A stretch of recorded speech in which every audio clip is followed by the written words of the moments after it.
Simaklah baik-baik materi yang Bu Fresti sampaikan mengenai perilaku menyimpang. Penyimpangan tidak hanya dikategorikan kepada individu atau masyarakat dengan kategori deviance atau devian. Deviance ini berarti perilaku menyimpangnya atau penyimpangannya, sedangkan devian adalah pelakunya.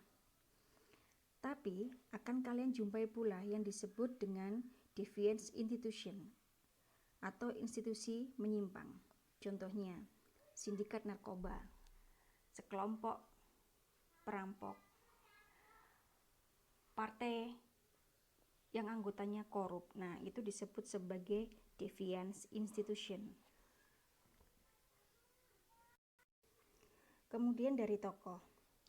Dari tokoh, pada poster ini saya ambil dari Waluyo, sedangkan dari tokoh-tokoh yang lain tidak saya cantumkan di sini karena kesimpulannya sama. Mereka semua mendefinisikan bahwa perilaku menyimpang adalah semua tindakan yang tidak sesuai dengan norma-norma yang berlaku dalam suatu sistem sosial. Jadi perilaku menyimpang tidak hanya berurusan dengan nilai dan norma saja anak-anak, tapi perilaku menyimpang berarti perilakunya ada unsur untuk merugikan orang lain, ada unsur tidak bermanfaat terhadap orang lain, ada unsur tidak menghargai orang lain, cenderung merugikan, cenderung mendiskreditkan, atau cenderung memojokkan orang lain. Itu tergolong sebagai perilaku menyimpang. Kemudian ada sumber penyimpangan sosial. Kemudian terdapat sumber penyimpangan sosial. Di antaranya ada Edward Sutherland dan Edwin M. Lemert.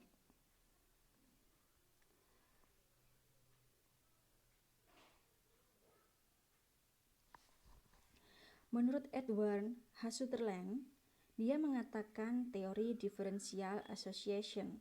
Menurutnya, penyimpangan bersumber pada pergaulan yang berbeda. Penyimpangan dipelajari melalui proses alih budaya, melalui proses belajar seseorang mempelajari sesuatu budaya menyimpang.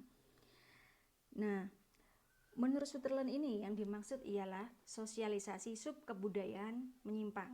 Menurutnya, sumber dari perilaku menyimpang ada dua. Pertama, sosialisasi tidak sempurna dan sosialisasi subkebudayaan menyimpang. Sosialisasi tidak sempurna jika sosialisasi atau pembelajaran hidupnya dipengaruhi atau disebabkan oleh pihak keluarga. Sebagai contoh, seorang anak apabila memiliki seorang ayah atau orang tua yang suka memukul, otomatis anaknya ke depannya dalam perkembangannya juga akan melakukan perilaku memukul teman-temannya seperti yang dilakukan oleh orang tuanya kepada dirinya. Jadi, perilaku menyimpangnya dia berkiblat kepada perilaku orang tua yang pernah diberikan kepadanya atau pernah dialaminya. Yang kedua, sosialisasi subkebudayaan menyimpang. Sosialisasi subkebudayaan menyimpang ini didapatkan dari pergaulan anak-anak, dari sosialisasi sekundernya. Misalkan dipengaruhi oleh teman-temannya atau dipengaruhi oleh media massa. Jadi tidak dipengaruhi oleh pihak keluarga. Nah, ini untuk kenakalan remaja seperti ini, mungkin anak-anak juga pernah memahaminya. Kenakalan remaja sebagian besar didapatkan dari sosialisasi subkebudayaan menyimpang yang didapatkan dari teman-temannya maupun dari media massa. Sebagai contoh, seorang anak yang awal mulanya dia tertib di dalam keluarga, namun setelah mengenal teman-temannya di sekolah maupun beda sekolah, kebetulan teman-temannya ini ngerokok.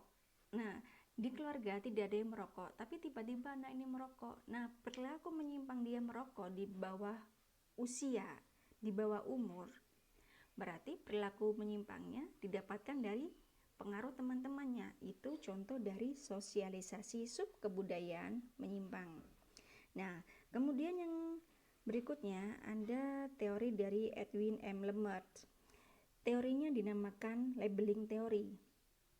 Menurut Lemert, Seseorang menjadi penyimpang karena proses labeling atau pemberian cap, etiket, atau merek yang diberikan masyarakat kepadanya. Kemudian, Lempert sendiri membagi perilaku menyimpang menjadi dua bentuk, yaitu penyimpangan primer dan penyimpangan sekunder. Penyimpangan primer, perbuatan menyimpang yang dilakukan seseorang, namun sang pelaku masih dapat diterima secara sosial. Cirinya, sifatnya sementara, tidak berulang, dapat ditoleransi oleh masyarakat.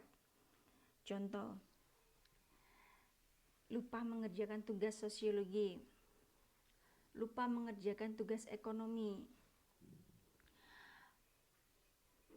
kebut-kebutan di jalan, lupa cuci tangan. Nah, itu perilaku penyimpangan primer. Jadi masih ada toleransi, masih ada batas waktu, kesempatan kedua untuk memperbaiki penyimpangan tersebut. Kemudian bentuk yang kedua ada penyimpangan sekunder. Penyimpangan sekunder, perbuatan yang dilakukan seseorang yang secara umum disebut sebagai perbuatan menyimpang.